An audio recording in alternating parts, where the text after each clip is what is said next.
تو اسپیشلی جو پانی کے مسائل ہیں تو میری کوشش ہے کہ رمضان میں یہ کام شروع کر دوں اور بعد از رمضان اس کو مکمل کروں، کیونکہ آپ بہتر جانتے ہیں کہ بہت زیادہ مسائل ہیں پانی کے اس ایریا میں۔ تو میری پہلی ترجیحات ہیں کہ حکومت کی طرف میں نہیں دیکھنا، میں نے کام کرنا ہے، تو دعا کریں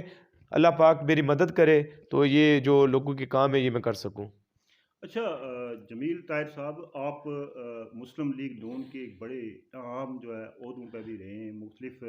جو عہدے ہیں ان پہ بھی آپ فائز رہے ہیں۔ یہاں پہ جو یاسین گلشن صاحب تھے وہ 2 مرتبہ تسلسل کے ساتھ جیتے بھی ہیں، آپ ان کے بالکل فرنٹ مین کے حیثیت سے جانے جاتے ہیں، تو یہاں کے جو مسائل ہیں یہ مسائل اپنے اس دور میں کیوں نہیں حل ہو سکے جو آج آپ ڈسکس کرنے جا رہے ہیں کہ میرے پاس یہ پلان ہے؟ ندیم صاحب، جیسا کہ آپ کو پتہ ہے کہ یاسین گلشن صاحب جب 2011 میں الیکٹ ہوئے تو اس وقت پاکستان پیپلز پارٹی کی حکومت بنی، تو اس وقت اتنے فنڈ 50,000 روپیہ سال کا آتا تھا، تو ہماری 10 یونین کونسل اور ایک ٹاؤن ہے تو اس پہ ڈیوائڈ کریں تو 5,000 روپیہ بھی نہیں آتا، 50 لاکھ آتا تھا، سوری 50 لاکھ روپیہ آتا تھا، تو اس سے اتنے ترقیاتی کام نہیں ہو سکے۔ مگر الحمدللہ جب 2016 میں جہاں پہ ہماری حکومت بنی آزاد کشمیر میں پاکستان مسلم لیگ نون کی، تو میں اپنے قائد راجہ فاروق حیدر کا شکر گزار ہوں کہ انہوں نے وزیر اعظم کمیونٹی انفراسٹرکچر پروگرام شروع کیا، جس کی مد میں ہمیں 5.5 کروڑ روپیہ سالانہ ملتا تھا۔ تو آپ جہاں بھی جائیں تو آپ کو پاکستان مسلم لیگ نون اور چودھری یاسین گلشن کی نشانیاں ملیں گی، بہت سارے کام کیے ہیں،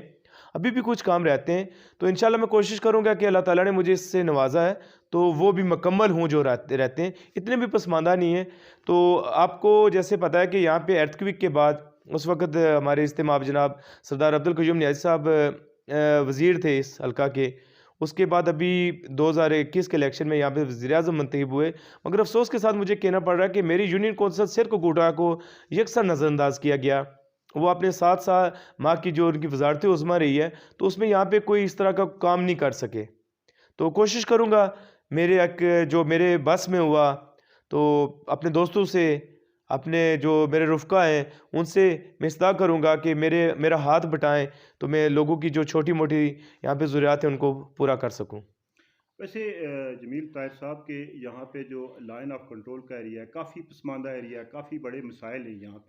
یہاں پہ اجتماعی طور پہ قبرستان نہیں ہے، یہاں کے ایک بڑا مسئلہ ہے۔ اس کے ساتھ ساتھ ایک بڑا اہم مسئلہ جو ہے یہاں پہ گورنمنٹ بوائز مڈل اسکول سیر کران کا تھا، جو پچھلے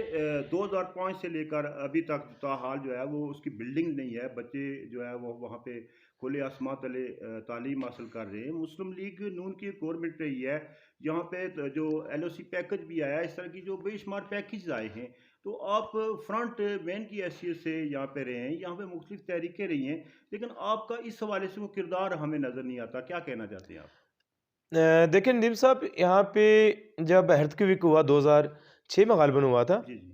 تو یہاں پہ آزاد کشمیر میں مسلم کانفرنس کی حکومت تھی، موجودہ ایم ایل اے سردار عبدالقیوم نیازی صاحب اس وقت وزیر تھے۔ ہیلتھ ویک کے بعد یہاں پہ جتنا بھی انفراسٹرکچر کا ڈیولپمنٹ کا کام ہوا وہ ایرا سیرا کے انڈر تھا، تو ایرا سیرا ایک وفاقی ادارہ تھا، فیڈرل گورنمنٹ کا ایک ادارہ تھا، اس میں باقاعدہ اس وقت یہاں پہ ٹینڈر ہوا، ہماری اس بوائز مڈل اسکول کا ٹینڈر ہوا، کام شروع ہوا۔ افسوس کے ساتھ کہنا پڑ رہا ہے کہ اس وقت میری تو نو عمری تھی، ابھی کالج سے فارغ کے اپنے پولیٹیکل کیریئر کا آغاز کیا تھا، تو یہاں پہ ہماری نئی بلڈنگ کو اکھاڑ کے اس کے دروازے بیچے گئے، اس کے پتھر تک بیچے گئے، اس کی ٹینیں بیچی گئی، مگر جب یہاں پہ ٹھیکیدار جو تھا وہ غالباً گلگت سائیڈ کا تھا، تو اس نے سب کنٹریکٹر یہاں پہ ایک ہمارے عباسپر کے تھے ان کو ٹھیکہ دیا،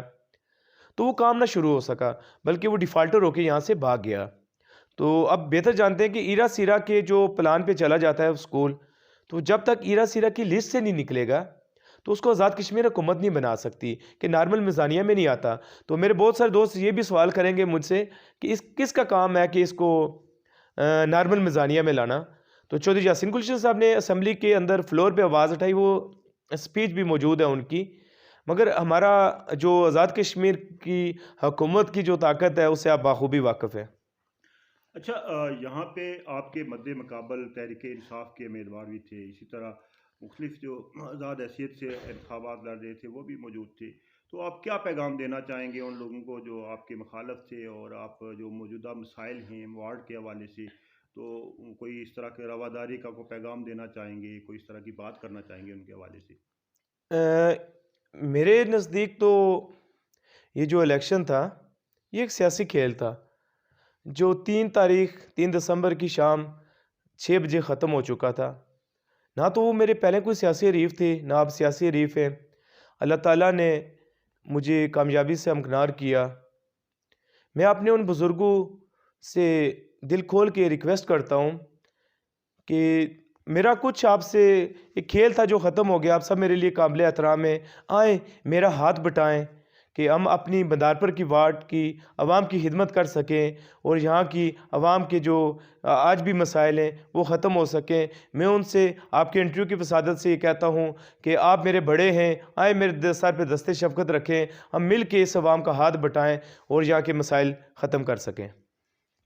اچھا، ایک تو یہ ہے کہ آزاد کشمیر کے اندر 32 سال کے بعد جو ہے وہ اختیارات نچلی سطح تک منتقل ہوئے ہیں۔ آپ جیسے پولیٹیکل ورکرز کو یہ موقع ملا ہے عوام کی خدمت کرنے کا، تو اس انتخابی عمل کو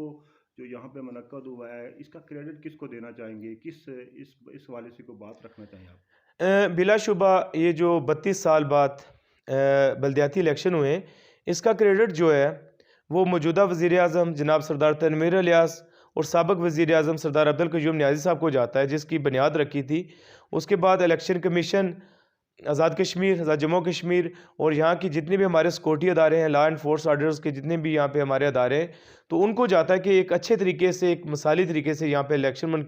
اپنا منعقد ہو سکے اور اس کے بعد جو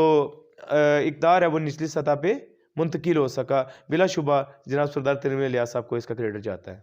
اچھا، آزاد کشمیر کے اندر آپ آنے والے وقت میں کیا دیکھتے ہیں؟ یہاں پہ کس کی گورنمنٹ بنے گی؟ ندیم صاحب، ایک پولیٹیکل جو ورکر ہوتا ہے اس کی سوچ، اپنے ہر بندے کی اپنی اپنی سوچ ہوتی ہے، اپنا اپنا اینگل ہوتا ہے۔ تو مجھے نہیں لگ رہا